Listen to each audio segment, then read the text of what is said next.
ಇನ್ನು ನೀವು ಬಂಗಾರದ ಗಣಿ ಚಾನೆಲ್ಗೆ ಸಬ್ಸ್ಕ್ರೈಬ್ ಆಗದಿದ್ದರೆ ಈ ಕೂಡಲೇ ಸಬ್ಸ್ಕ್ರೈಬ್ ಬಟನ್ ಅನ್ನು ಕ್ಲಿಕ್ ಮಾಡಿ ಹಾಗೂ ದಿನನಿತ್ಯದ ಅಪ್ಡೇಟ್ಸ್ಗಳಿಗಾಗಿ ಬೆಲ್ ಐಕಾನ್ ಅನ್ನು ಪ್ರೆಸ್ ಮಾಡಿ. ಅಂತಾರಾಷ್ಟ್ರೀಯ ಪ್ರಜಾಪ್ರಭುತ್ವ ದಿನಾಚರಣೆ ಅಂಗವಾಗಿ ನಿರ್ಮಿಸಿದ ಮಾನವ ಸರಪಳಿ ಮೇಲೆ ಹೆಜ್ಜೇನು ಹುಳುಗಳು ದಾಳಿ ಮಾಡಿರುವ ಘಟನೆ ಗದಗ ಜಿಲ್ಲೆಯ ಲಕ್ಷ್ಮೇಶ್ವರ ತಾಲೂಕಿನ ಬಾಲೆಹೊಸೂರು ಗ್ರಾಮದಲ್ಲಿ ನಡೆದಿದೆ.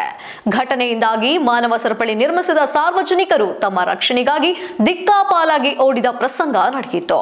ಶಿಗ್ಲಿ ಗ್ರಾಮದ ಸರ್ಕಾರಿ ಪ್ರಾಥಮಿಕ ಶಾಲೆಯ ಶಿಕ್ಷಕಿ ಸರಸ್ವತಿ ಗುಡಿಸಾಗರ ಹಾಗೂ ಸರೋಜಾ ದಿಂಡೂರು ಶಿಕ್ಷಕಿಯರ ಮೇಲೆ ಹೆಜ್ಜೇನು ಹುಳುಗಳು ದಾಳಿ ಮಾಡಿತ್ತು. ಮುಖ, ತಲೆ, ಕೈಗೆ ಕಚ್ಚಿದಾಗ ಶಿಕ್ಷಕಿ ಅಸ್ವಸ್ಥಗೊಂಡಿದ್ದಾರೆ.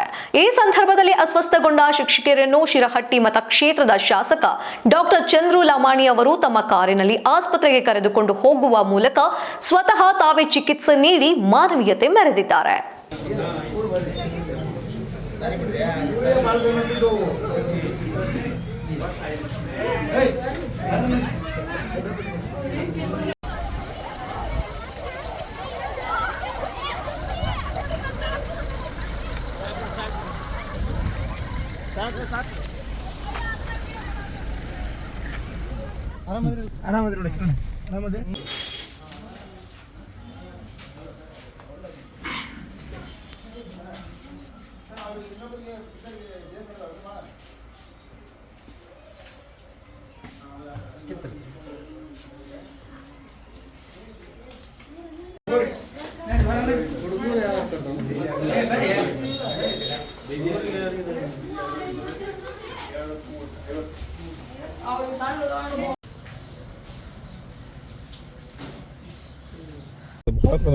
ಬಾಳ ಕಡ್ದವ್ರಿ ದವಾಖಾನೆ ಹೋಗಿ ತಗೊಂಡ್ರಿ ಬ್ಯಾಡ ತಡ್ರಿ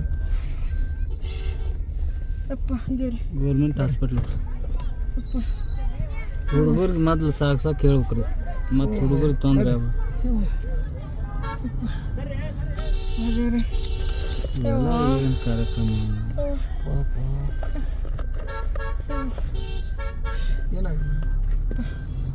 ಯಾವ ಲೆವೆಲ್ ಬೆನ್ನು ಹತ್ತೇವಲ್ರಿ ಬಿಡಲ್ ಸರ್ ಒಬ್ಬರಿಗೆ ಒಬ್ಬರಿಗೆ ಮಕ್ಕ ಅವ್ರಿಗೆ ಸ್ಟಾರ್ಟ್ ನಾವು ಮಗಲಾಗಿದ್ರೆ ಕಡೆಯಲ್ರಿ ನಮ್ಮನ್ನ ಅವ್ರಿಗೆ ಕಡೆ ಸ್ಟಾರ್ಟ್ ಅದು